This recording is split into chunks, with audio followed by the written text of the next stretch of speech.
Have you ever wondered why you can feel completely drained after a simple conversation with her, even when she didn't raise her voice, didn't say anything cruel, didn't argue?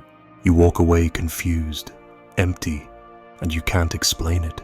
You replay the moment in your head, wondering if you did something wrong. But that's the trick. You didn't. You were just pulled into an emotional trap one she may not have even realized she was setting. It starts small. She says something vague like, "It's fine," or "Do whatever you want," with a subtle shift in tone. And you, being the emotionally responsible one, feel the weight. You feel something's off, so you ask. You try to fix it. You lower your voice, soften your stance, and try to understand her emotions, all while ignoring your own. That's trap number one, the emotional tension bait. She never directly tells you what's wrong. She leaks discomfort and waits. Waits for you to pick it up. Waits for you to carry the emotional labor. Most men fall into this trap because we were raised to believe that emotional attunement is love. That if you truly care, you should always sense when something is wrong and fix it fast. But what actually happens is this: your nervous system is being trained like a dog with invisible commands. She withholds warmth, and you chase clarity. She gives the silent treatment, and you offer more connection. She retreats, and you step forward. Now, here's what you're not supposed to realize: this dance isn't always conscious. Many women don't sit down and plan to manipulate, but they've learned through culture, media, and past relationships that emotional ambiguity makes you work harder. It makes you prove yourself. And here's the brutal truth: the more you do, the less she feels. Because she doesn't want a man who bends at every unspoken feeling. She may want comfort. Yes, she may want support. But the moment you become emotionally hyper-attuned to her and disconnected from your own center, she starts losing respect. You become an emotional servant, not a partner, not a force. You think you're being empathetic. You think you're being patient. But what you're really doing is betraying yourself inch by inch for a validation that never arrives. You don't realize you're bleeding out in the name of harmony. This trap works so well because it's not overt. There's no screaming, no insult, just a drop in tone, a sigh, a sudden quiet. And your brain wired for problem solving and social rank kicks in. Did I mess up? Is she okay? What can I do? You make it your job to fix her mood. And when you do, she knows something on a primal level. You fear her disapproval more than you value your own peace. It gets worse when the rewards are inconsistent. Sometimes she softens. Sometimes she stays cold. You start to anticipate, to guess. You live in a low-grade tension, always trying to earn her warmth again. That's not love. That's addiction. That's psychological conditioning. You've become emotionally domesticated. You don't notice it because there's no leash, but you're sitting, rolling over, offering your chest just the same. This is the cost. You lose your emotional independence. You stop checking in with your own truth. You abandon your gut to manage hers. And eventually, you forget what your real boundaries even feel like. But here's what no one tells you: you're not broken for wanting to care. You were just never taught how to care with dignity, to stay calm in the presence of emotional tension without trying to erase it, to hold your frame when she's unraveling, to offer stability, not submission. The shift begins when you stop flinching every time she disconnects. When you realize her discomfort is not your emergency. When you sit in that silence, not as punishment, but as a test, and you pass by, not reacting. That's power, quiet, unyielding, not cruel, not distant, just unshaken. You're not here to decode moods like a psychic. You're not here to audition for approval. You are a man, not a mirror. The moment you remember that, the moment you choose to hold yourself, the trap collapses. The second trap is even more dangerous because it wears the mask of connection. It's when she turns you into her therapist. At first, it feels intimate. She tells you her childhood trauma, her toxic ex, her body insecurities, her anxious spirals. You feel trusted, needed. You think this is what real love looks like, two people being raw and vulnerable. But what you don't see is how fast you've stopped being a man in her eyes and started becoming her emotional janitor. Every night, you're sitting there listening, processing, holding space. You stay up late to talk her through a panic attack she created with her own mind. You cancel your own plans to help her calm down after a fight with someone else. You give her advice. She ignores it. You give it again. She still doesn't listen. She doesn't want solutions. She wants to collapse into you again and again, so she doesn't have to face herself. And slowly, without noticing, you become responsible for her emotional regulation. You think this is love, but it's not. It's emotional outsourcing. She's handing you her chaos and saying, "Hold this for me," while keeping her hands clean. And the worst part, the more you carry, the less she respects you. Because deep down, she doesn't want a man she can emotionally dump on. She wants a man whose emotional strength forces her to regulate herself. But if you keep rescuing her from every storm, she never learns to weather one alone. There's a name for this in psychology enmeshment. It's when there's no boundary between where she ends and you begin. Her anxiety becomes yours. Her sadness becomes your responsibility. Her pain becomes your daily routine. And guess what? You're not rewarded for it. You're drained, burnt out, eventually resented. Because at some point, she'll look at you and feel no polarity, no charge, no edge. She'll start to see you as soft, emotionally predictable, available on command. She'll start to test you not because she's evil, but because she's trying to feel you again. The man she used to admire, the man who had his own center of gravity. But he's gone, replaced by a sponge, absorbing her tears, absorbing her fears, absorbing her mess. You'll notice it when she starts pulling back. Less affection, less sex, less curiosity about your inner world. Because she already has your soul on layaway. There's no mystery left, no strength to lean on. You're just the guy who nods and says, "Tell me more." That's the cost of becoming her therapist. You feel needed, but you're actually being used. And again, she might not realize she's doing it. Women are trained to believe that if a man truly loves them, he'll hold all of their emotions no matter how chaotic. But what they're not told is that true respect for a man grows when he's not afraid to say, "This isn't mine to carry." Here's the shift stop being the container for every emotional download. You are not her emotional landfill. You are not the person she should bleed onto every time she feels anxious. Listen, yes, but not endlessly. Support, sure, but not to the point of self-erasure. The moment you feel like a psychologist instead of her partner, say it, calmly, with a boundary, not a breakdown. You teach her how to treat you every time you respond to emotional chaos with over-functioning. She cries, you fix. She spirals, you soothe. She gets dramatic, you give in. And she learns he'll always hold me, even when I'm being reckless. That's not love. That's her training you into emotional servitude. Somewhere deep inside, you already know this. You feel it when you don't want to pick up the phone, when your stomach turns before you see her name light up, when your energy drops after each conversation. You think it's love wearing you down. It's not.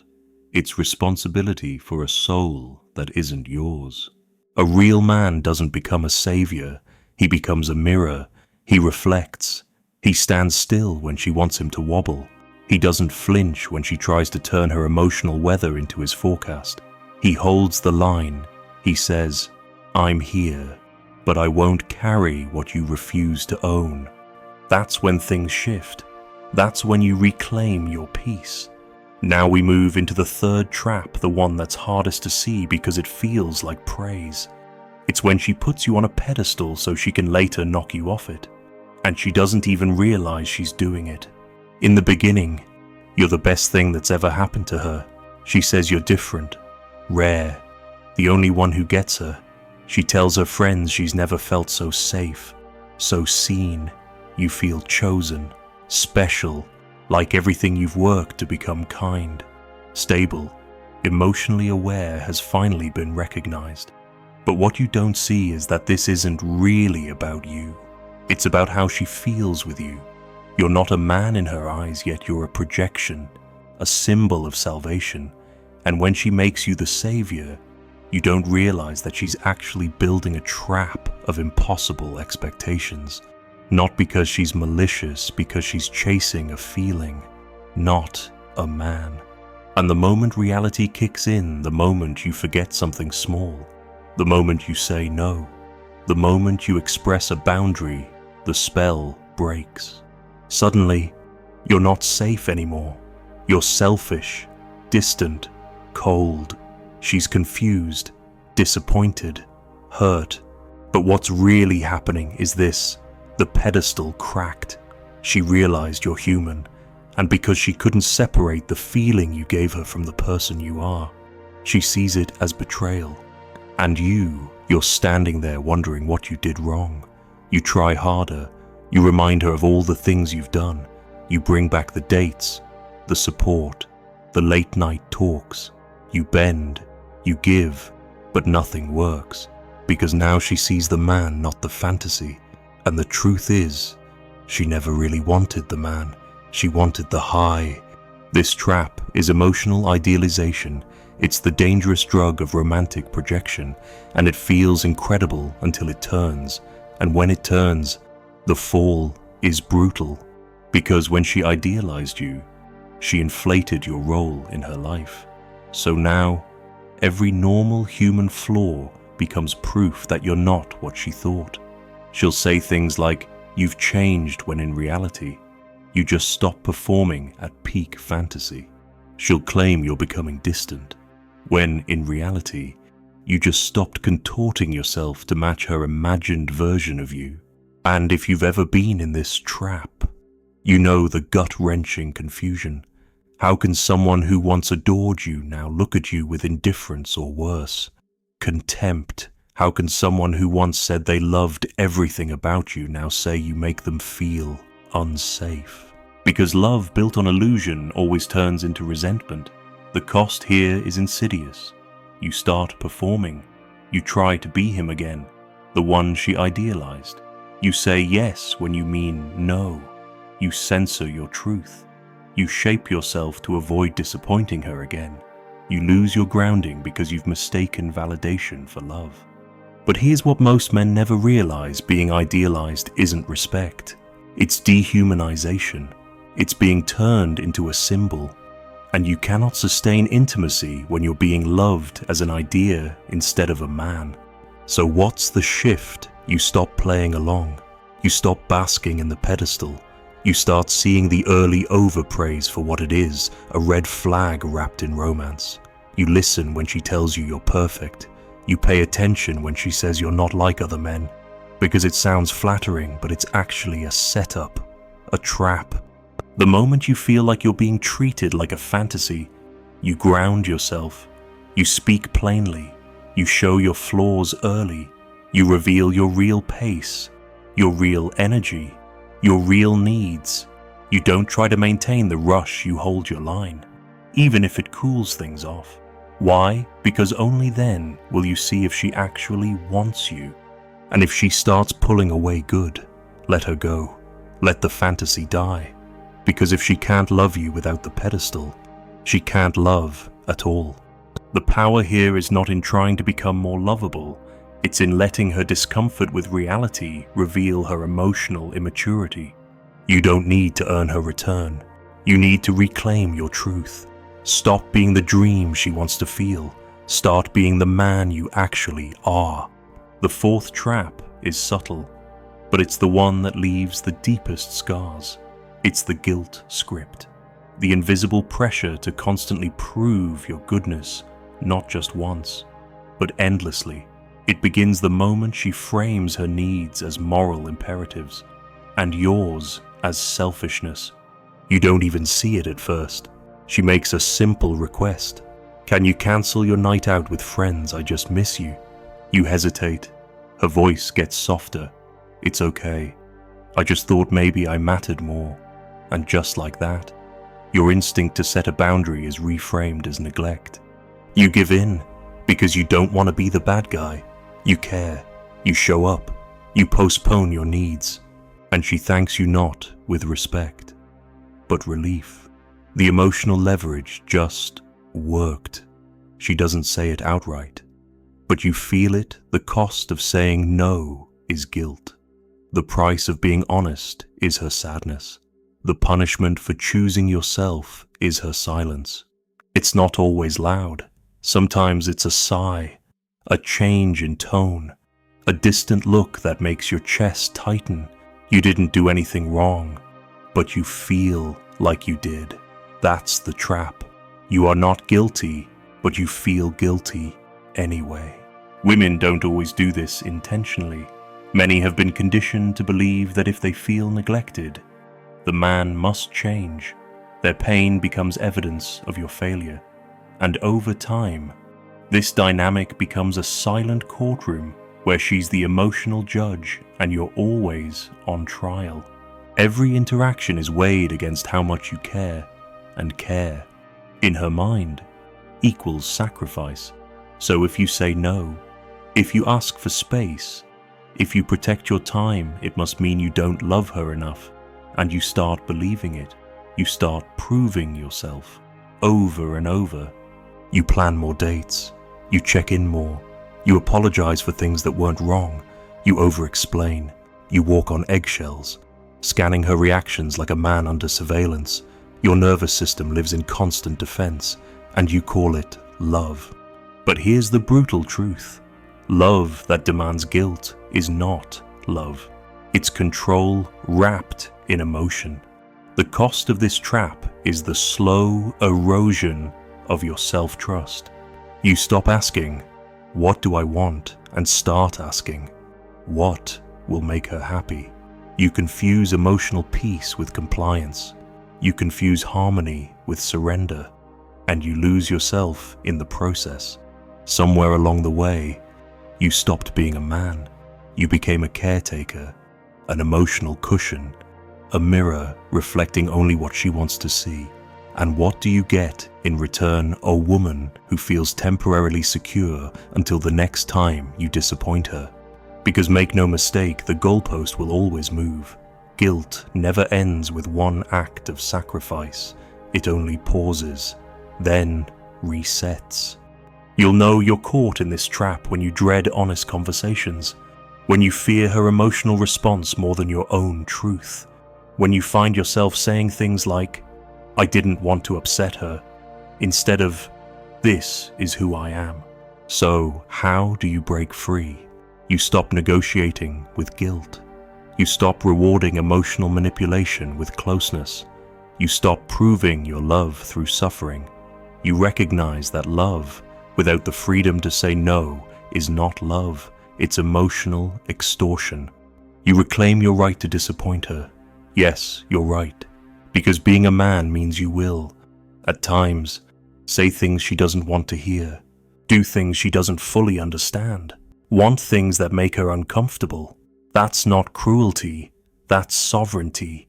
You don't have to explain every boundary. You don't have to justify your autonomy. You don't need a jury to approve your right to peace.